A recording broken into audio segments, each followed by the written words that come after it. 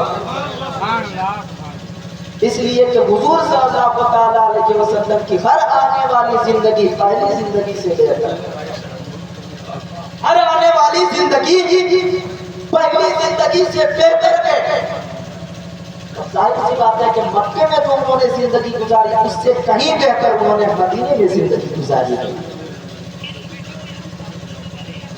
اور یہ چیز آپ اپنے دماغ میں رکھ لیجئے کہ جہاں کہیں بھی حق بولنے والے موجود ہوتے ہیں تو ان کے مخالفین بھی ہوتے ہیں. حق بولنے والے جہاں کہیں ہوتے گئے ان کے مخالفین بھی وہاں پہ ہوتے گئے. سارے کے سارے لوگ حق بات کو تسلیم نہیں کرتے گئے. کچھ لوگ حق کو سمجھ نہیں پاتے گئے. کچھ لوگ جان بوجھ کر کے حقانیت کی مخالفت کرتے ہوئے نظر آتے ہیں. اللہ کے رسول صلی اللہ علیہ وسلم نے 40 سال زندگی گزاری.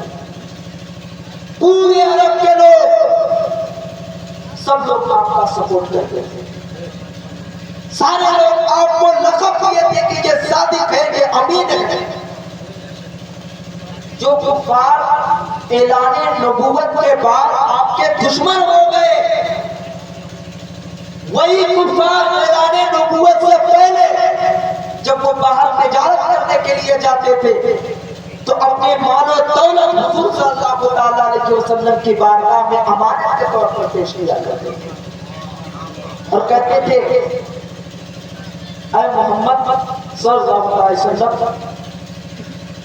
آپ کی امانت رکھ لیجئے، ہم تجارت سے آئیں گے تو آ کر کے ہم واپس لے لیں گے.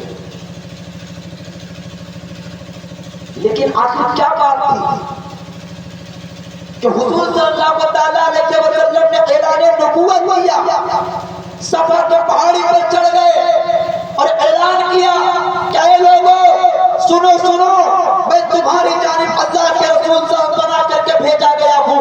اللہ تبارک و تعالیٰ نے تمہاری جانب ہمیں مبعوث کیا ہے. میں اللہ تعالیٰ کی جانب سے بھیجا گیا پیغمبر ہوں. سنو تم لوگ میری اطاعت کرو، تمہارے اوپر ضروری ہے کہ اللہ تعالیٰ کے حکام کی تم پیروی کرو. تمام لوگوں نے سنا سنا کہ تم اس لیے مجھے بلائے تھے. سارے کے سارے لوگ پھر گئے. جو لوگ آپ کو اس سے پہلے صادق و امین کہا کرتے تھے وہ تمام لوگ آپ کے مخالف ہو گئے. اور جہاں جہاں اعلان اور جہاں جہاں آپ تبلیغ کیا کرتے یہ سارے لوگ جا کر کے وہاں پہ مخالفت کیا کرتے تھے.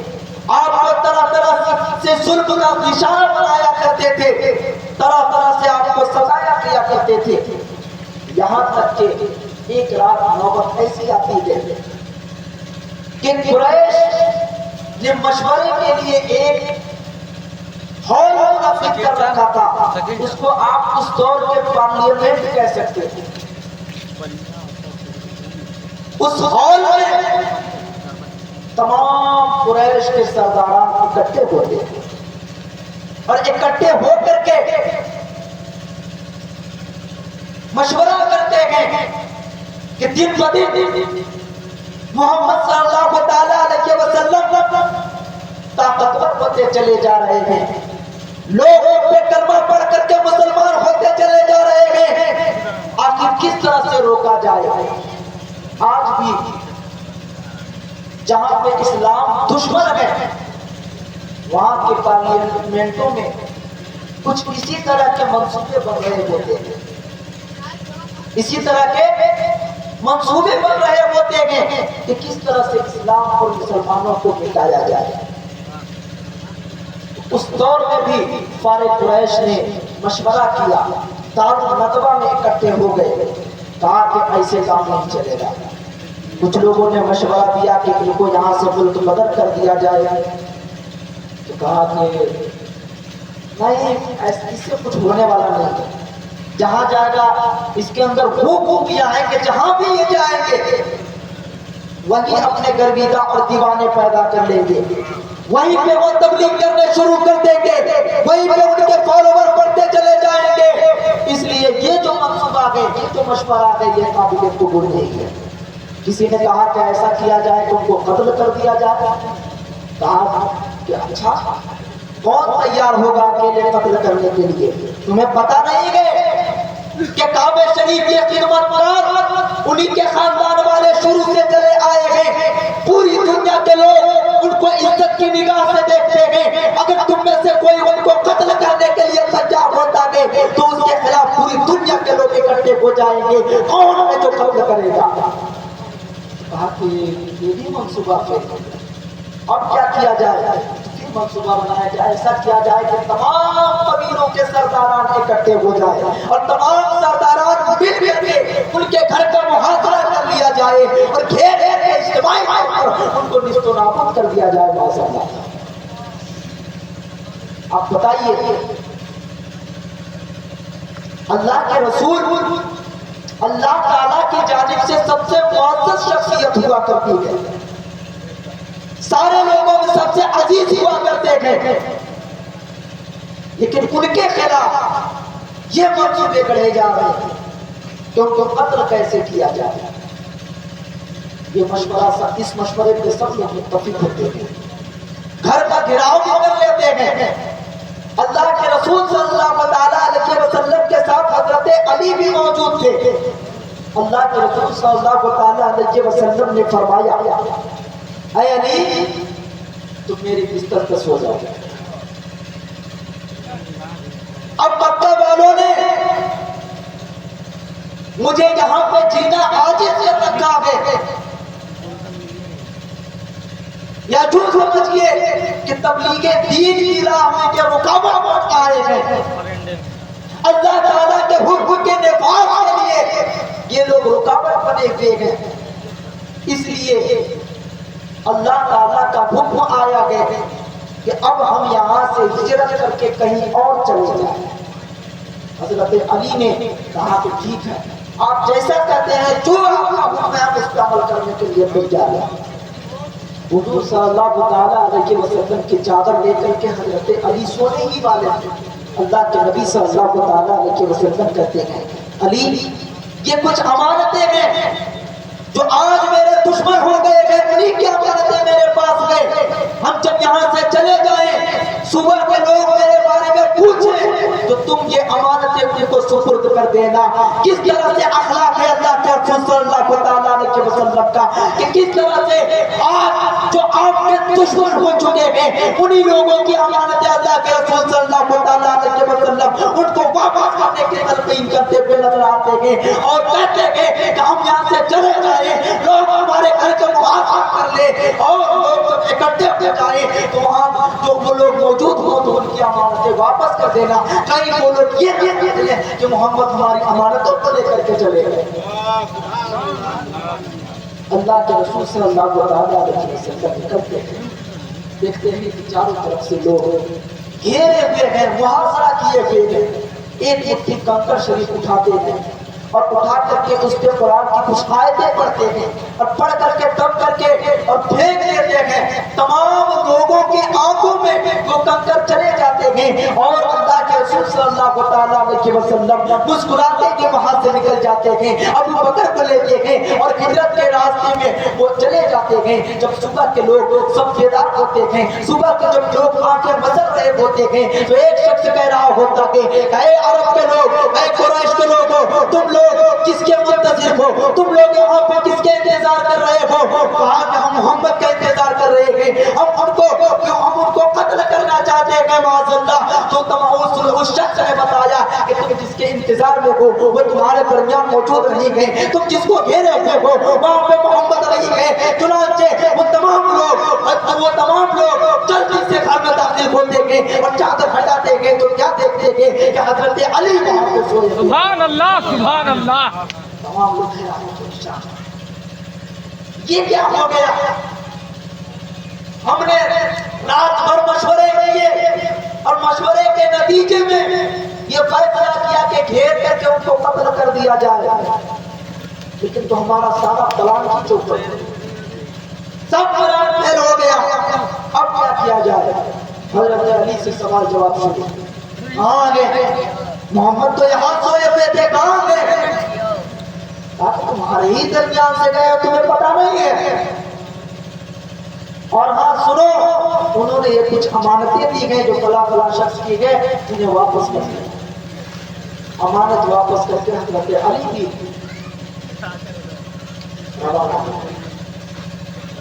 اللہ کے رسول صلی اللہ علیہ وسلم اپنے ملک کو چھوڑ کر کے کسی دوسرے ملک میں جا رہے ہیں، اور یہ اسی کو ہجرت کہتے ہیں، اور ہجرت بہت سے انبیاء کرام نے کیا۔ آپ دیکھ لیجئے حضرت آدم علیہ السلام، حضرت نوح علیہ السلام، حضرت ابراہیم علیہ السلام۔ حضرت ابراہیم کے بارے میں تو آتا ہے کہ آپ نے 2 3 3 4 4 ہجرت کی۔ سب سے پہلے آپ بابل میں تھے، وہاں کے خداؤں کے، جھوٹے خداؤں کے بارے میں آپ نے جب تقریر کی اور ایک اللہ کی جب لوگوں کو تبلیغ کی تو آپ کے لوگ دشمن بن گئے اور آپ کو آگ میں بھی ڈالا، لیکن آپ اس سے صحیح سلامت نکل آئے۔ جب دیکھا کہ یہاں کے لوگ نہیں ماننے والے ہیں تو ہجرت کر کے کہیں اور چلے گئے۔ حضرت موسیٰ علیہ السلام، انہوں نے بھی 2 2 3 3 ہجرت کی ہے۔ تو ملک چھوڑنا حق بات کے لیے یہ کوئی نئی بات نہیں ہے۔ کوئی یہ نہیں کہہ سکتا کہ حضور صلی اللہ علیہ وسلم زمانے میں سب سے زیادہ عزیز تھے تو انہوں نے ہجرت کیوں کیا؟ اللہ کے نبی صلی اللہ علیہ وسلم ہجرت کے راستے میں آتے ہیں۔ اور ایک تعجب کی بات میں آپ کو بتا دیتا ہوں کہ اللہ کے رسول صلی اللہ علیہ وسلم اعلان نبوت اگرچہ مکہ میں کیا تھا، لیکن ہجرت کے وقت مکہ سے زیادہ مدینے میں مسلمان تھے، مدینے میں مسلمان تھے، مکہ سے کہیں زیادہ مدینے میں مسلمان تھے۔ اور انہوں نے کی جب وہ حج کرنے آتے تو اللہ کے رسول صلی اللہ علیہ وسلم کی بارگاہ میں حاضری دیتے اور حاضری دے کر کے مشورہ کرتے کہ حضور آپ ہمارے یہاں تشریف لے آئے، لوگ آپ کو تبلیغ دین سے روکتے ہیں، وہاں کوئی روکنے والا نہیں، سارے لوگ آپ کی سپورٹ کریں گے۔ طائف میں آپ کو لوگوں نے اس قدر ستایا کہ آپ کا پورا جسم خون سے لہولہان ہو چکا تھا اور آپ کی جوتیاں مبارک خون سے بھرے ہوئے تھے۔ ایسے عالم میں اللہ کے رسول صلی اللہ علیہ وسلم نے امت کے لیے دعائیں دی اور کہا کہ اگرچہ یہ مسلمان نہیں ہوتے گئے لیکن ان کی آل اولاد مسلمان ضرور ہوں گے۔ اس امید کے لوگوں کی دعائیں دیتے ہوئے گزر گئے۔ حضرت ابو بکر صدیق اور حضور صلی اللہ علیہ وسلم ہجرت کے لیے نکلتے گئے۔ راستے میں غار حرا میں قیام کرتے گئے۔ کفار قریش جو اس وقت دشمن اسلام کا کردار نبھا رہی تھی، وہ تمام کے تمام لوگ آپ کا پیچھا کرتے گئے، لیکن غار ثور میں آپ چھپے ہوئے تھے، کسی کو کان و کان بھنک تک نہ لگے کہ یہاں پہ کوئی انسان بھی ہو سکتا ہے۔ معزز سامعین کرام، اسی طرح سے وہاں سے نکلتے گئے۔ غالباً روایتوں میں آتا ہے کہ وہاں پہ 3 دن قیام کیا، بعض روایتوں میں آتا ہے کہ 7 دن قیام کیا۔ بہرحال وہاں سے آپ چلتے گئے اور جاتے جاتے راستے میں ایک عورت رہا کرتی تھی، ام معبد۔ جب بھوک اور پیاس لگی، جو راستے کے کھانے پینے کے سامان لیے ہوئے تھے سب ختم ہو گئے، تو ام معبد کے یہاں پہنچے۔ کیا دیکھتے ہیں کہ وہاں پہ سب سارے لوگ بھوک کا شکار ہیں، ان کے جو شوہر تھے وہ کہیں رزق کی تلاش میں نکلے ہوئے تھے، وہاں جا کر کے پوچھا کہ یہ بکری یہ کیسی ہے؟ ساری بکریاں تو چرنے جاتی ہیں، کس کا کیا حال ہے؟ کہا کہ یہ بیمار ہے، یہ چل نہیں سکتی ہے، اس وجہ سے یہی کھڑی رہ گئی ہے اور اپنی موت کا انتظار کر رہی ہے۔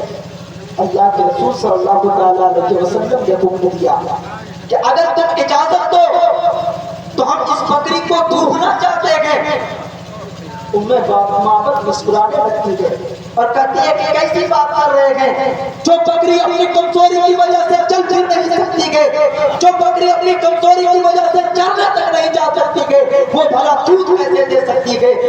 آپ یہ ساری باتیں کہتے ہیں کہ آپ دیکھ لیجئے اگر دودھ نکل آئے تو آپ پریاس کر سکتے ہیں، آپ کوشش کر سکتے ہیں۔ اللہ کے رسول صلی اللہ علیہ وسلم اس بکری کے تھنوں پہ اپنے ہاتھ مبارک رکھ کے دست مبارک پھیر دیتے ہیں۔ جو بکری اپنی کمزوری کے باعث چل کر تک نہیں سکتی تھی، اس بکری کا عالم یہ ہو گیا کہ سارے کے سارے لوگ اس بکری کے خون سے سیراب ہو گئے۔ اور جب دوسری مرتبہ اللہ کے رسول صلی اللہ علیہ وسلم نے اپنے دستے اقدس پھیرا گئے تو اس کے بعد معبد کے گھر میں جتنے برتن تھے وہ سارے کے سارے برتن پُر ہو جاتے گئے، سارے کے سارے برتن بھر جاتے گئے۔ معزز سامعین کرام، یہ معجزہ اللہ کے رسول صلی اللہ علیہ وسلم نے ہجرت کے دوران دکھائی اور معبد کو حیران و پریشان ہے کہ یہ بکری کے جو چلنے بھی نہیں جا سکتی ہے، یہ بکری کے جو چل پھر نہیں سکتی ہے، اس بکری کے عالم یہ ہے کہ یہ دودھ اتنی دیتی ہے کہ سارے لوگ سیراب ہو جاتے ہیں اور اس کے ساتھ ساتھ یہ بکری جو کہ تمام برتنوں کو بھر دیتی ہے اور جب ان کے شوہر آتے ہیں کہتے ہیں کہ یہ دودھ کا دریا کہاں سے بہا ہے تو ہمیں معبد کہتی ہے کہ ایک صحابہ کرام شخص اس راستے سے گزرے تھے، انہیں کی بربت ہے کہ یہ دودھ جو ہے یہ برتن جو ہے دودھ سے بھر پڑے ہیں اور سارے لوگ سیراب ہو چکے ہیں۔ سبحان اللہ، یہ حضور صلی اللہ علیہ وسلم کے معجزے ہیں۔ اگر حضور چاہتے تو تمام کفار عرب نیست و نابود ہو سکتے تھے، لیکن اللہ کے رسول صلی اللہ علیہ وسلم نے کسی کے لیے بددعا نہ کی، کہا کہ ہم اپنا گھر چھوڑ دیں گے، ہمیں قبول ہے، ہم اپنا گھر چھوڑ دیں گے، مال و دولت چھوڑ دیں گے، دوست احباب اور جو رشتہ دار ہمارے دشمن بن چکے ہیں ہم ان کو چھوڑ دیں گے۔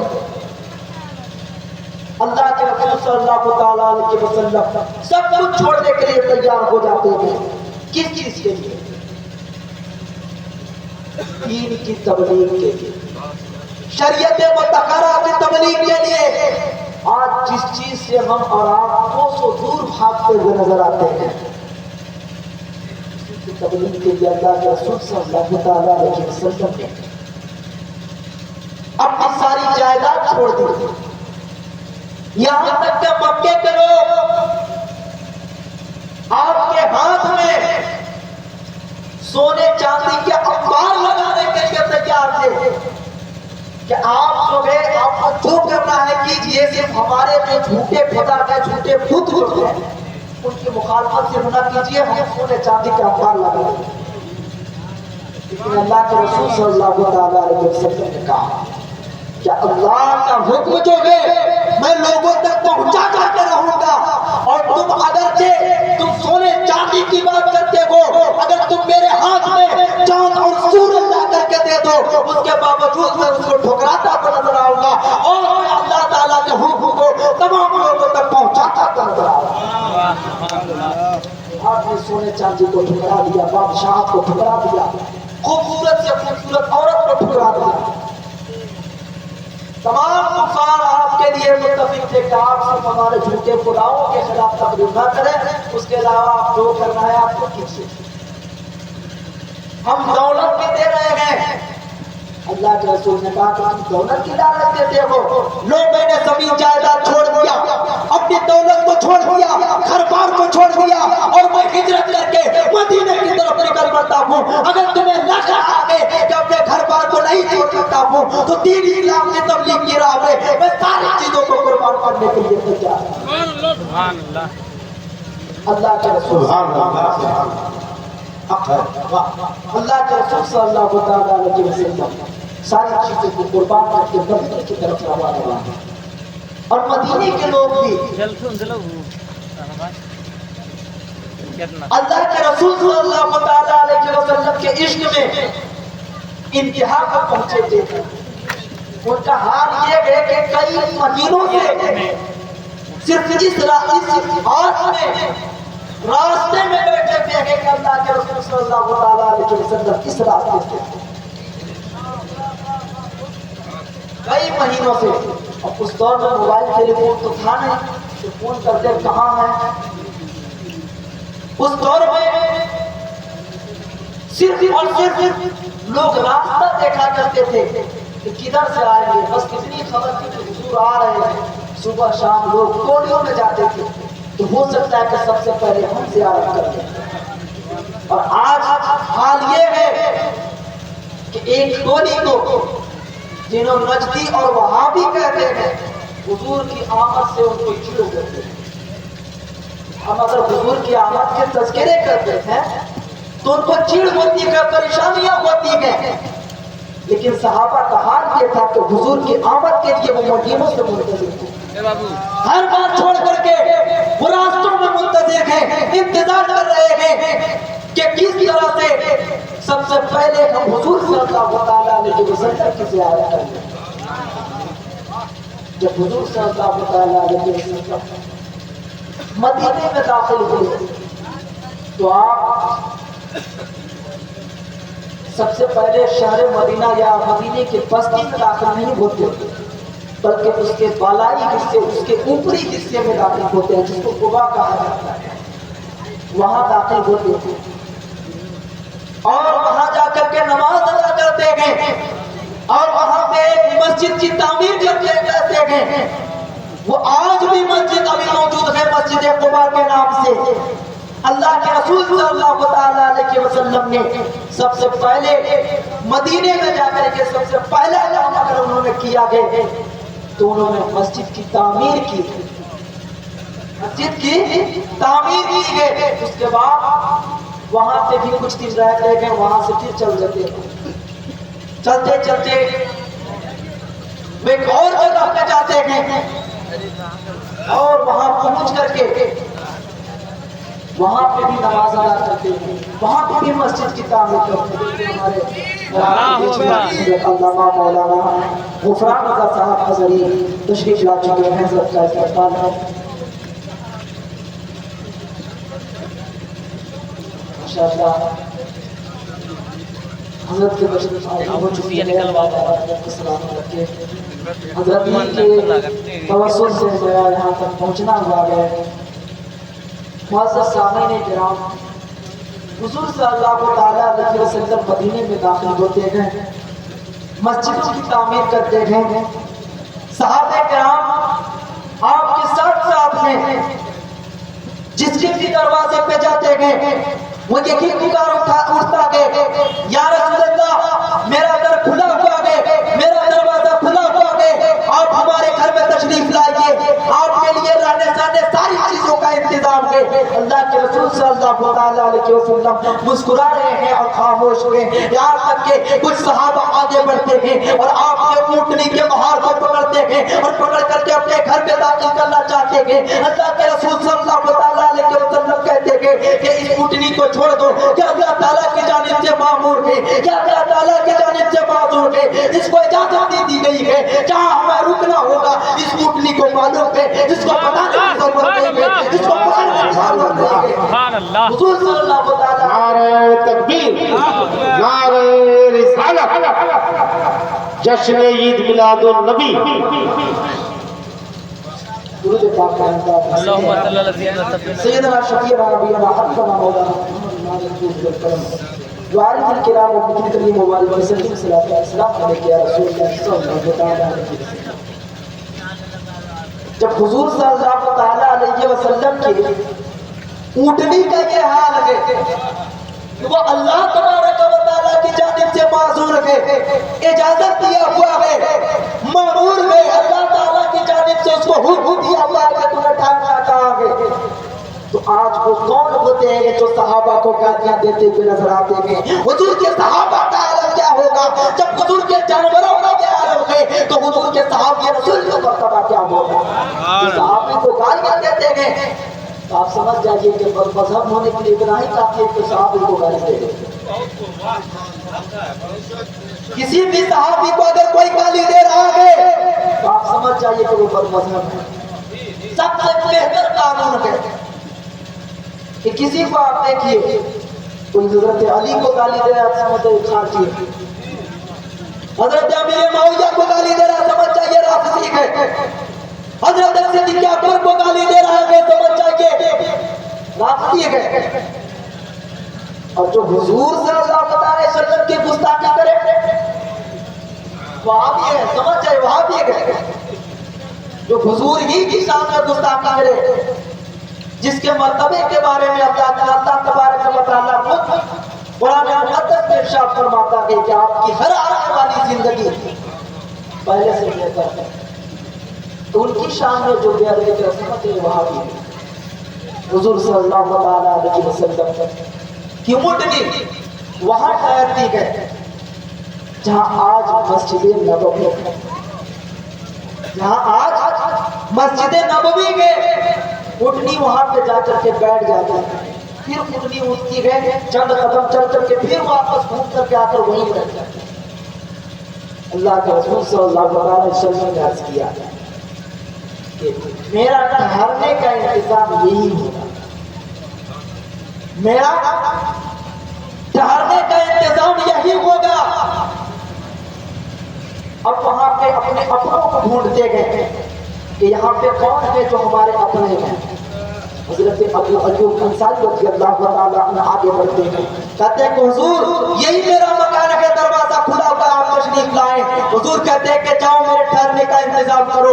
حضرت ابو ایوب خوشی سے سرشار ہیں اور آپ اپنے گھر میں داخل ہوتے گئے، سارا انتظامات کرتے گئے۔ اللہ کے رسول صلی اللہ علیہ وسلم آپ کے گھر میں تشریف فرما ہوتے گئے۔ اللہ کے رسول صلی اللہ علیہ وسلم جب حضرت ابو ایوب انصاری آپ کے ضیافت سے فارغ ہو جاتے گئے تو آپ سوچ بچار میں گھوم کے اللہ کے رسول صلی اللہ علیہ وسلم کہتے گئے کہ اے ابو ایوب تم کس سوچ بچار میں ہو، لاؤ 1000 سال سے جو میرا خط ہے وہ تم مجھے دے دو۔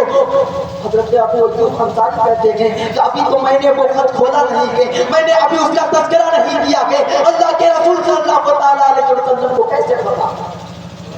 وہ کہتے ہیں کہ یقینا جب 1000 سال پہلے کہ ایک بادشاہ کو یہ بات پتا ہو سکتی ہے کہ خاتم الانبیاء کی تشریف لائیں گے، یہ تو خاتم الانبیاء ہے، ان کو اپنے سر کے بارے میں کیوں پتا نہ ہوگا؟ اس کی حقیقت یہ ہے تو حضور صلی اللہ علیہ وسلم کی بعثت سے پہلے 1000 سال پہلے ایک یمن کا بادشاہ تبا حمیری یا تبا حمیری تھا، جب وہ چاروں طرف چلتا چلا تھا اپنی سلطنت کے ایک علاقے میں پہنچا تو کیا دیکھتا ہے کہ وہاں کی سرزمین جو ہے سرسبز و شاداب ہے، وہاں کی سرزمین جو ہے ہری ہری کے چاروں طرف کھجوروں کے درخت کے چاروں طرف ہریالی کے۔ بادشاہ وہاں پہ بہت خوش ہوتا ہے لیکن ساتھ میں یہ بھی سوچتا ہے کہ یہاں پہ جو آتا ہے وہ بیمار ہو جاتا ہے، یہاں پہ جو آتا ہے اس کو بیماری پکڑ لیتی ہے، یہاں کے ماحول اس کو سازگار نہیں ہوتی ہے۔ وہ بادشاہ جب وہاں پہنچتا ہے وہاں کے لوگوں کی خوشحالی کو دیکھتا ہے تو اس کے ساتھ میں 400 علماء کرام تھے، 400 علماء کرام تھے۔ جب بادشاہ وہاں سے ہجرت کرنا چاہتا ہے، اپنے دارالسلطنت کی جانب جانا چاہتا ہے، وہ 400 علماء کہتے ہیں کہ اب وہاں سے کہیں نہیں جائیں گے۔ کیا بات ہے، تم آئے تو ہمارے ساتھ تھے لیکن ہمارے ساتھ جانے کے لیے کیوں تیار نہیں ہو؟ ہم تم کو تنخواہ دیتے گے، ہم تم کو تمہارے رزق کا انتظام کرتے گے، تمہارے سفر حضر میں ہم تم کو ساتھ رکھتے گے تاکہ تم شریعت کی باتیں ہمیں تم بتاؤ. آج آخر تمہیں کیا ہو گیا ہے کہ تم یہاں سے ہمارے ساتھ جانا نہیں چاہتے ہو؟ وہ تمام علماء ایک زبان کہتے ہیں کہ ہم نے اپنی کتابوں میں پڑھا ہے اللہ تبارک و تعالیٰ کے آخری نبی اسی سرزمین پر آئے تھے. کتابوں میں جو علامات بیان کیے گئے ہیں وہ یہی علامات ہیں کہ کھجوروں کی جھرمٹ ہوگی, فلاں جگہ فلاں پتھر کی نشانی ہوں گے, اور میں وہ تمام علامات یہاں پہ آ کر کے دیکھ رہا ہوں. چنانچہ وہ تمام علماء جب ٹھہرنے کا عزم مسبت کر لیتے ہیں تو اس بادشاہ نے کہا کہ تم ہمارے خادم رہے ہو, تم ہمیں شریعت کی باتیں بتاتے ہو, تم ہمارے ساتھ ساتھ رہتے تھے, تو سنو اگر تم نے یہاں پہ ٹھہرنے کا عزم مسبت بھی کر لیا ہے تو سنو تمہارے لیے ایسے کی میں جاؤں گا, تمہارے لیے یہاں پہ گھر کا انتظام کرا دوں گا, تمہارے لیے یہاں پہ مکان بنا دوں گا. چنانچہ اس بادشاہ نے تمام علماء کے لیے وہیں پہ گھر بنواتا گئے اور تمام علماء کی بارگاہ میں ایک غلام رہتا گئے کہ خدمت کے لیے تمہارے غلام ہے, اور تم یقین پہ رہو تمہارے کھانے پینے کو جو بھی کمی ہوگی میں یمن سے بھجوا دیا کروں گا. تمام علماء کرام ٹھہر جاتے ہیں. بادشاہ نے کہتا ہے کہ جب تمہاری آل اولاد یا اس آل اولاد کے آل اولاد تمہاری نسلوں میں کوئی بھی شخص اللہ کے رسول صلی اللہ تعالیٰ علیہ وسلم سے ملاقات کرے تو میرا یہ خط جو میں ابھی لکھ رہا ہوں مہر باندھ کر کے مار کر کے دے رہا ہوں, تمہاری ذمہ داری ہے کہ تم اس خط کو اللہ کے نبی تک پہنچا دیں. حضور صلی اللہ علیہ وسلم جب ہجرت کر کے مدینہ شریف تشریف لاتے گئے, ابو ایوب انصاری کے گھر کے سامنے آپ کی اٹھنی اللہ کی جانب سے رک جاتی گئے, اور آپ حضرت ابو ایوب انصاری کے گھر میں تشریف فرما ہوتے گئے. حضور صلی اللہ تعالیٰ علیہ وسلم کہتے ہیں کہ میرا خط کہاں ہے, خط لے آؤ. اور خط کھول کر کے دیکھتے گئے تو اس میں یہی لکھا ہوا ہے, اے اللہ کے نبی میں آپ کے مسلمان ہوتا ہوں, اور قیامت میں صرف آپ گواہی دے دیجیے گا کہ میرا خط آپ تک پہنچ گیا تھا. میرے لیے ضمانت کے لیے یہی دلیل ہے, میرے جنت میں جانے کے لیے یہی کافی ہے. نعرہ تکبیر, نعرہ رسالت, علم غیب مصطفیٰ, جشن عید میلاد النبی. میرا عزیز ساتھیو, یہ حضور صلی اللہ تعالیٰ علیہ وسلم کے صحابی ہیں, اور حضور صلی اللہ تعالیٰ علیہ وسلم نے برجستہ کہا کہ میرا خط لے آؤ. اللہ تعالیٰ کی جانب سے آپ کو پتا تھا کہ میرے دیوانے ہزاروں سال پہلے لکھے. حضرت آدم علیہ السلام نے انگوٹھے پہ آپ کی شکل دیکھ کر کے انگوٹھا کو چوم لیا تھا. اگر آج ہم اپنے انگوٹھے کو حضرت آدم کے سنت پر عمل کرتے ہوئے چوم لے تو کیا لگتا ہے؟ لوگ اعتراض کرتے ہیں کہ انگوٹھا کیوں چومتے ہیں؟ ارے بھیا میں کھانا کھانے کے لیے نہیں چوم رہا ہوں, حضرت آدم کی سنت پر عمل کرتے ہوئے چوم رہا ہوں. آگے دیکھیے, اللہ کے رسول صلی اللہ تعالیٰ علیہ وسلم مدینے میں تشریف لے آتے ہیں. سب سے پہلا کام یہ کرتے ہیں کہ جو آج مسجد نبوی ہے وہاں پہ وہ جو زمین تھی, دو بچوں کی زمین